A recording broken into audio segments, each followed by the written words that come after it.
Assalamualaikum warahmatullahi wabarakatuh. Terima kasih izinkan saya Intan Rahmita, selaku pengelola data informasi Dinas Kesehatan Provinsi DKI Jakarta. Luar biasa diberikan kesempatan untuk sharing sebetulnya ya, sharing knowledge terkait dengan integrasi data dan peningkatan kualitas data yang sudah dilakukan oleh Dinas Kesehatan DKI Jakarta. Saya juga ingin mengucapkan terima kasih teman-teman dari USA, CISU, UGM, Kementerian Kesehatan yang sudah memfasilitasi penyelenggaraan kegiatan hari ini. Nah, terkait dengan data dan informasi, alhamdulillah kita ada SOTK yang baru, struktur organisasi tata kerja, bahwa dalam hal ini Dinas Kesehatan kita punya UPT, Unit Pelaksana Teknis Pusat Data Informasi, di mana saya bekerja di bidang data dan informasi. Juga sebetulnya di Pusdatin ini pun juga ada Humas Hubungan Masyarakat. Nah, kalau kita bicara terkait dengan DKI Jakarta, saya rasa Bapak Ibu pasti sudah pernah ya ke DKI Jakarta. Kalau bicara tentang kualitas derajat kesehatan, tentunya masih banyak yang perlu diperbaiki, masih banyak juga perlu yang ditingkatkan dalam hal kualitas layanan, terutama pencegahan dan pengendalian penyakit. Yang mana DKI Jakarta kita ada jumlah penduduknya tuh 11 juta sekian secara administratif, data Dukcapil. Tapi yang seperti kita ketahui, mobilisasi di DKI Jakarta itu sangat tinggi ya. Jadi kalau bisa dikatakan warga yang tinggal pada pagi hari itu berbeda jumlahnya ketika malam hari gitu ya. Pagi hari jauh lebih banyak karena tempatnya orang mencari uang, mencari penghidupan gitu ya. Jumlahnya mungkin lebih dari 11 juta, tapi di malam hari juga bergeser cukup banyak. Data dari Dukcapil mungkin pergeserannya antara 20-30%. Nah, tapi kalau bicara dengan terkait dengan fasilitas kesehatan, kita luar biasa resource-nya. Kalau kita bicara mengenai sumber daya, baik itu sumber daya manusia maupun infrastruktur dan fasilitas sarana kesehatan, kita luar biasa jumlahnya banyak. Kalau kita bicara rumah sakit, ada 195 rumah sakit. Baik itu rumah sakit umum daerah, kita ada 32 RSUD. Kemudian kita juga punya 7 rumah sakit vertikal, rumah sakit tentara, dan rumah sakit swasta. Kalau di puskesmas kita ada 44 puskesmas kecamatan, lebih dari 250 puskesmas kelurahan. Kami juga punya klinik pegawai berjumlah 20, sedangkan jumlah klinik kami itu ada sekitar 1.500 itu yang terdata dan tercatat gitu ya, izin dan penyelenggaraannya. Mungkin yang banyak belum tercatat juga banyak. Jadi memang kalau kita bicara sarana pelayanan kesehatan di DKI Jakarta itu bisa dikatakan sudah cukup gitu. Tapi kalau kaitannya dengan data itu yang menjadi challenge kami. Bagaimana kami bisa mengintegrasikan seluruh data yang ada di layanan fasilitas yang ada di DKI Jakarta. Yang ini yang perlu penguatan dari berbagai macam pihak. Tentunya nggak bisa bekerja sendiri, bukan juga bekerja dinas kesehatan saja, tapi juga stakeholder terkait. Kemudian terkait dengan layanan kesehatan, tentunya pendekatannya kurang lebih sama pendekatan yang kami berikan, baik itu pendekatan layanan kesehatan masyarakat atau UKM, ataupun layanan kesehatan primer. Seperti yang kita ketahui, untuk layanan kesehatan UKM penguatannya ada di puskesmas.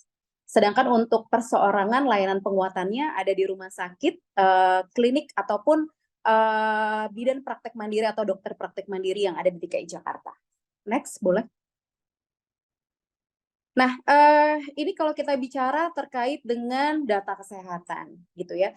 Kalau eranya saat ini berbeda ketika saya 4 tahun lalu bekerja di Dinas Kesehatan. 4 tahun lalu di Dinas Kesehatan, permasalahan yang timbul adalah banyak pencatatan pelaporan yang dilakukan secara manual. Walaupun sampai dengan saat ini kita masih bisa menemukan ya, masih menemukan banyak program-program yang pencatatan pelaporannya dilakukan secara manual, gitu. Karena sebetulnya layanan yang diberikan, optimalisasi sebetulnya yang dilakukan oleh Dinas Kesehatan bukan hanya optimalisasi layanan kesehatan untuk meningkatkan derajat kesehatan, tapi juga optimalisasi kualitas data yang dihasilkan dari layanan. Kalau dulu pencatatan pelaporannya itu masih dilakukan, ada beberapa yang sudah secara digitalisasi gitu ya, secara sistem, ada melalui sistem informasi ataupun aplikasi. Tapi ada juga yang masih banyak yang dilakukan secara manual, baik itu pencatatan pelaporan dengan Excel ataupun melalui spreadsheet. Kalau dulu juga kita masih bisa menemukan rumah sakit atau puskesmas yang belum menerapkan rekam medik elektronik. Tapi sekarang 100% puskesmas kami sudah implementasi rekam medik elektronik. Begitu juga rumah sakit umum daerah kami juga 100% sudah implementasi rekam medik elektronik. Nah, ini yang menjadi challenge kami untuk fasilitas kesehatan di luar pemerintah, seperti swasta, itu kami dorong untuk beberapa rumah sakit yang atau klinik yang belum rekam medik elektronik itu bisa difasilitasi untuk rekam medik elektronik. Tentunya untuk meningkatkan kualitas pencatatan dan pelaporan agar data yang terkumpul bisa komprehensif. Karena kalau misalnya ada capor yang masih dilakukan secara manual, tentunya akan menyulitkan untuk melakukan integrasi data, untuk mendapatkan data yang padu, komprehensif, dan holistik. Nah, cuma yang menjadi permasalahannya ketika banyak sistem pencatatan pelaporan yang balik lagi mungkin tujuannya adalah untuk memudahkan dalam mengkolek data, melaporkan data, menganalisis data, melakukan visualisasi data. Nah, yang menjadi challenge-nya sekian banyak sistem informasi ternyata juga menjadi masalah sampai dengan saat ini bagaimana mengintegrasikan satu sistem dengan sistem lain. Nah, ini adalah sistem pencatatan pelaporan yang coba kami kolek. Tentunya pasti masih banyak lagi karena berdasarkan data yang kemarin kami himpun melalui sistem pemerintahan berbasis elektronik, itu ada sekian 250 sistem informasi yang harus dikelola oleh puskesmas. Gitu ya, baik itu sistem informasi yang dibangun oleh Kementerian Kesehatan, kemudian yang dibangun oleh pemerintah daerahnya sendiri, juga yang dibangun sendiri oleh masing-masing unit. Dalam hal ini fasilitas kesehatan baik puskesmas maupun rumah sakit. Jadi kalau puskesmas itu di data ada sekitar 250-an sekian. Jadi itu menjadi permasalahan kendalanya saat ini, ya. Kendala saat ini yang paling menjadi challenge kami adalah bagaimana kami bisa mengintegrasikan seluruh sistem informasi. Tujuannya adalah untuk mengintegrasikan datanya. Karena dengan banyaknya sistem informasi tentunya akan menguras banyak resource di situ. Seorang petugas seperti kemarin kita melakukan BIMTEK bersama juga dengan teman-teman CISU, itu petugas di dinas kesehatan dalam hal ini tenaga medis. Kan kalau petugas di puskesmas kecamatan rata-rata adalah tenaga medis, mereka lebih banyak bekerja untuk mengelola datanya, baik itu melakukan pencatatan pelaporan atau menginput data dibandingkan melayani pasiennya. Gitu ya. Jadi load-nya mereka tuh lebih banyak mengelola datanya dibandingkan melayani pasiennya. Nah, ini yang perlu dilakukan efisiensi sistem ya, simplifikasi sehingga tidak membebani kerja mereka. Jadi mengembalikan lagi ruhnya tenaga medis bukan untuk melakukan pencatatan pelaporan, tapi benar-benar melakukan pelayanan ke pasien. Nah, ini menjadi challenge-nya kami Dinas Kesehatan bagaimana sistem informasi ini bisa terintegrasi bukan hanya meningkatkan kualitas layanan ke masyarakat, tapi juga kualitas data yang dihasilkan. Lanjut. Nah, sinergis dengan transformasi layanan kesehatan yang dikeluarkan oleh Kementerian Kesehatan, kami juga dari Dinas Kesehatan membuat teknis ya, pedoman atau petunjuk teknis transformasi layanan kesehatan di DKI Jakarta. Yang mana salah satu strategic pillar yang ditekankan di dalam transformasi layanan kesehatan di DKI Jakarta adalah digital teknologi. Dalam digital teknologi ada 4 target kapabilitas organisasi. Yang pertama adalah layanan terintegrasi. Jadi kita ingin satu layanan antara puskesmas, rumah sakit, laboratorium, farmasi, dan lain-lain itu saling terhubung. Antar vaskes satu dengan vaskes lain terhubung, sehingga memudahkan rujukan, memudahkan informasi terkait dengan data penyakit, akses layanan penyakit, dan lain-lain.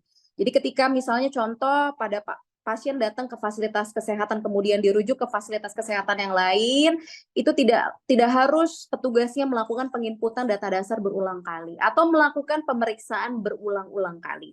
Datanya bisa saling terhubung. Nah, ini juga sinergis dengan integrasi Satu Sehat sebetulnya.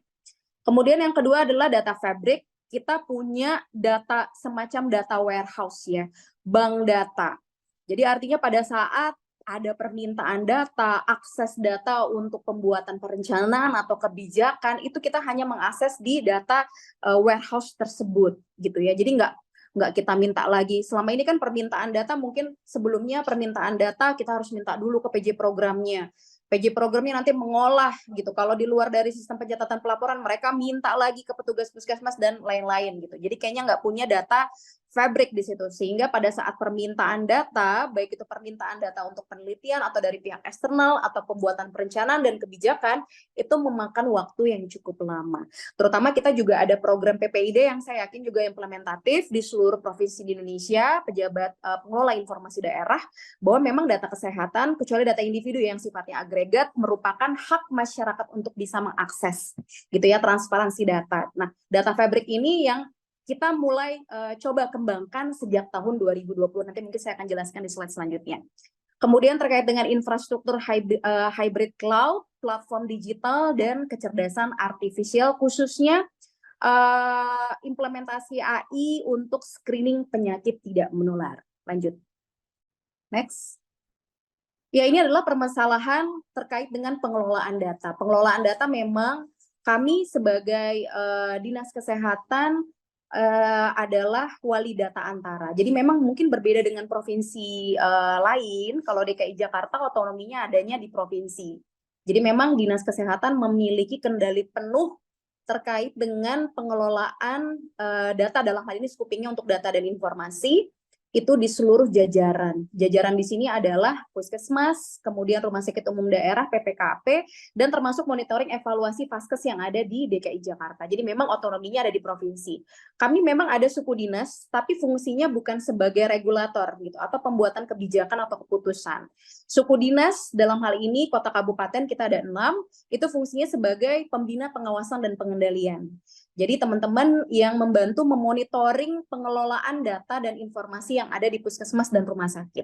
Nah, terkait dengan challenge atau permasalahan untuk data yang terintegrasi, ini ada 3 hal yang menjadi challenge kami secara garis besar. Yang pertama adalah masih ada pengelolaan data yang dilakukan secara manual.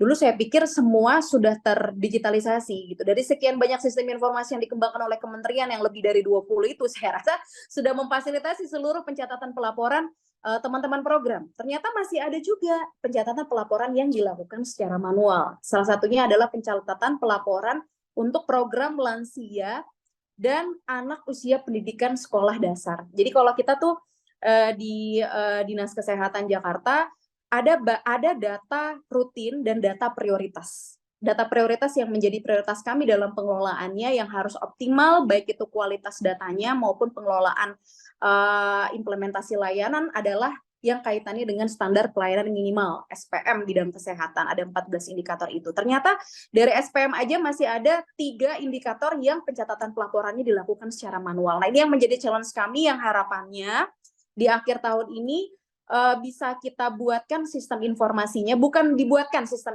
informasinya sebetulnya, integrasi datanya yang kami perbaiki, dan pelaporannya bisa difasilitasi melalui sistem informasi yang ada di fasilitas kesehatan masing-masing, baik itu di puskesmas maupun di rumah sakit.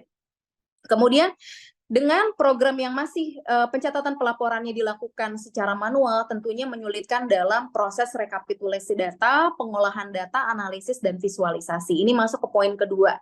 Ketika pencatatan pelaporan ya dilakukan secara manual, tentunya untuk kita menganalisis data, baik itu menganalisis secara deskriptif gitu ya, apalagi sifatnya analitik, karena ini laporannya baru berupa agregat, ya tentunya sulit untuk kita menganalisis permasalahan lebih dalam lagi, lebih tajam lagi. Nah, ini menjadi challenge kami. Nah, untuk teman-teman yang sudah difasilitasi melalui sistem pencatatan pelaporan by system gitu ya, atau aplikasi seperti yang sudah ajak, SCTB untuk tuberkulosis, SIHA untuk HIV, SIPTM untuk penyakit tidak menular, ternyata ada challenge yang lagi nih dalam visualisasi data. Jadi selama ini mungkin pencatatan pelaporan yang sudah dibuat sistemnya oleh Kementerian Kesehatan itu tidak diimbangi bagaimana data tersebut dapat dianalisis dan dilakukan visualisasi secara baik. Nah, ini menjadi tantangan kami yang juga kami coba atasi tahun ini. Dan yang ketiga adalah verifikasi dan validasi data yang dilakukan secara manual. Baik itu yang sistem pencatatan pelaporannya sudah by system, ternyata proses verifikasi validasi datanya pun juga belum optimal, belum baik. Verifikasi itu biasanya kalau di level dinas DKI Jakarta itu dilakukan oleh Sudin selaku pembina dan pengawasan pengendalian, sedangkan validasinya di Dinas Kesehatan itu ternyata masih dilakukan secara manual atau by komunikasi lewat WhatsApp gitu. Jadi belum by sistem, sehingga pada saat perubahan data atau verifikasi ulang itu kalau tidak ada komunikasi data dengan baik itu lewat tuh. Jadi data-datanya nggak terinformasi sampai di level dinas kesehatan atau mekanisme balikannya ke produsen data, dalam hal ini puskesmas atau fasilitas kesehatan lain. Nah, sehingga dari permasalahan-permasalahan itu kita coba untuk memadukan, karena kan tujuannya kita melakukan integrasi data. Data yang dilaporkan itu bisa berkualitas. Artinya tidak ada dualisme data juga tuh.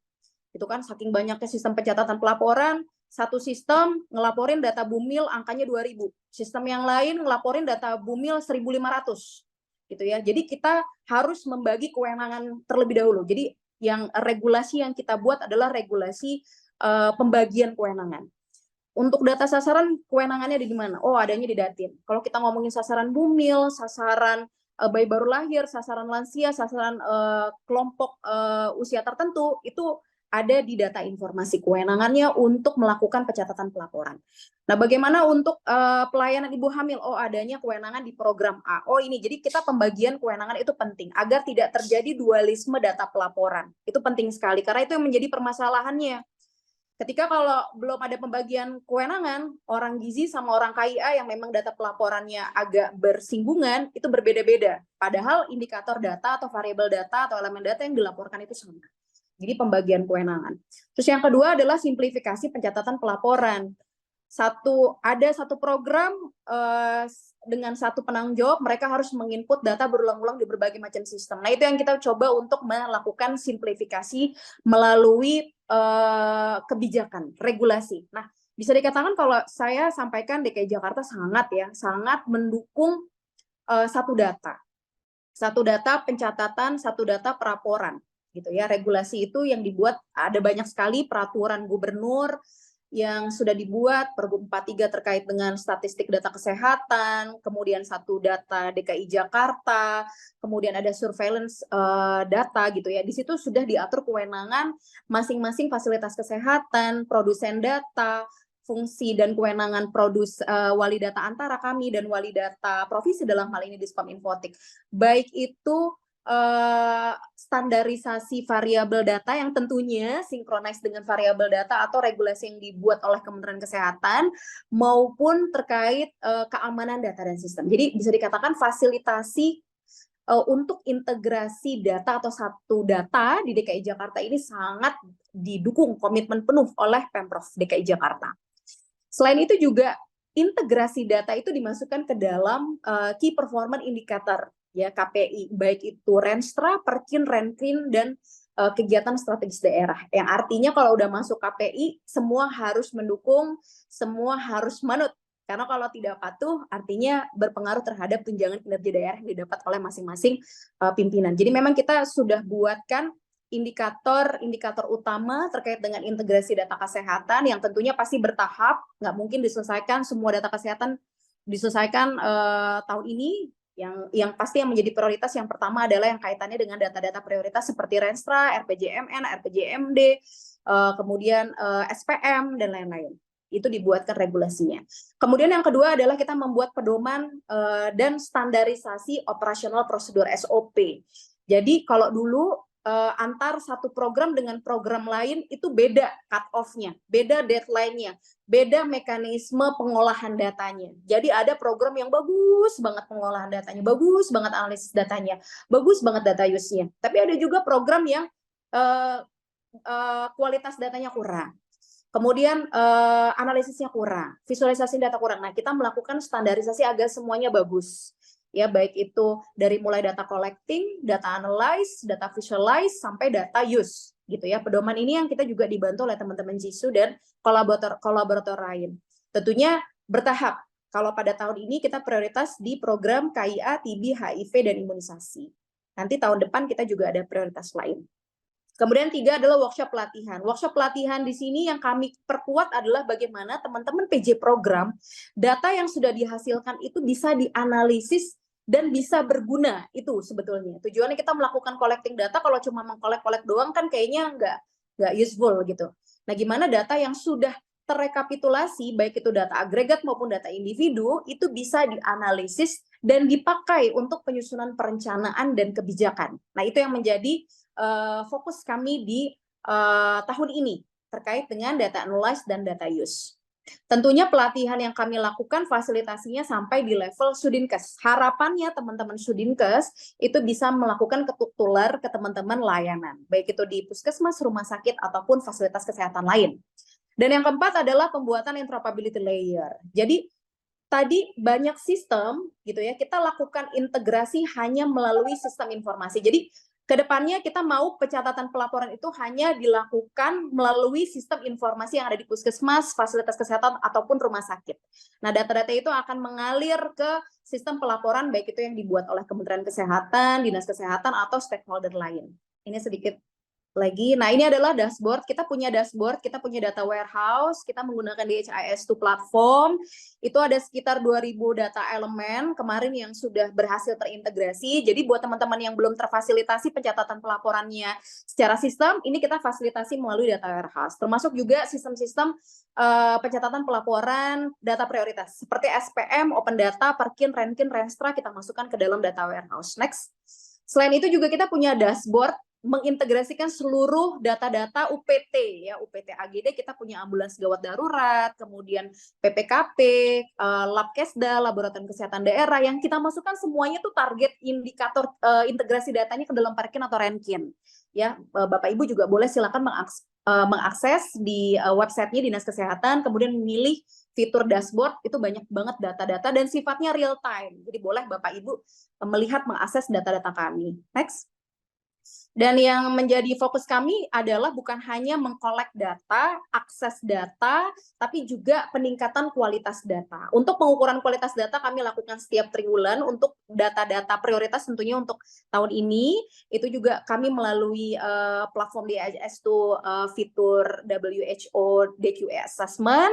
Bapak Ibu juga silakan kalau bisa mengakses, tapi ini menggunakan username tentunya ya. Jadi kalau mau melihat juga boleh, nanti kita sama-sama berdiskusi terkait dengan pengukuran kualitas data. Lanjut. Nah, ini adalah tadi yang seperti saya jelaskan, interoperability layer. Jadi intinya nanti ke depannya kami mau sistem informasi, jadi pencatatan pelaporan itu semuanya melalui sistem informasi yang ada di fasilitas kesehatan. Ya, ada di puskesmas, kemudian ada di private clinic, ada di rumah sakit, atau di fasilitas kesehatan lain. Begitu juga nanti datanya akan melalui interoperability layer kami gitu ya, melalui IL kami. Dari IL kami inilah nanti akan integrasi ke sistem pencatatan pelaporan yang ada di kementerian, capor yang ada di Kemendagri, capor yang ada di Pemprov DKI Jakarta. Nah, interoperability layer itu adalah juga untuk memudahkan kami Dinas Kesehatan untuk mengakses data. Karena Dinas Kesehatan ini sekarang tujuannya bukan cuma buat regulasi-regulasi aja gitu, tapi juga regulasi based on data, based on evidence. Nah, ini memudahkan kami juga untuk melakukan analisis data, juga untuk melakukan proses monitoring dan evaluasi integrasi data dan kualitas data. Nah, ini kami dalam prosesnya untuk tahun ini kita mulai untuk data antenatal care. Luar biasa itu juga effortnya. Ternyata pembuatan interoperability layer ini luar biasa. Kita mulai ANC aja prosesnya udah 2-3 bulan untuk satu data saja. Tapi mudah-mudahan tahun 2028 harapannya seluruh data kesehatan bisa terintegrasi melalui interoperability layer. Terima kasih Bapak Ibu. Mungkin nanti kita banyak sharing juga di sesi diskusi ya Bu Eni ya. Ya, sekian dari saya. Wabillahi taufiq walhidayah. Wassalamualaikum warahmatullahi wabarakatuh.